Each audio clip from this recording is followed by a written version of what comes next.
তো বন্ধুরা, আমরা আমাদের চারিপাশে অনেক রকমের মানুষ দেখতে পাই।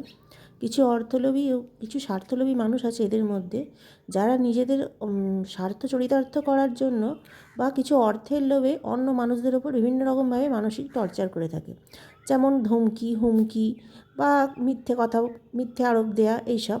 কিন্তু আমি জানতে চাই, তারা কি আদতে জিততে পারে কি জিততে পারে না?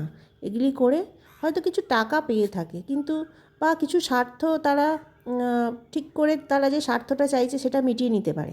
কিন্তু আদতেই কি তারা কোনো দিন জিততে পারে জীবনের পরীক্ষায়? জেতা কি সম্ভব? আমি ঠিক বুঝে উঠতে পারি না। তাদের বিবেক বুদ্ধি বলে কোনো বুদ্ধিই নেই। হয়তো বা বিবেক বুদ্ধি আছে, কিন্তু তাদের স্বার্থ দরকার। তারা হয়তো কোনো কাজ ঠিকমতো করতে পারে না, তাদের কোনো গুণ নেই।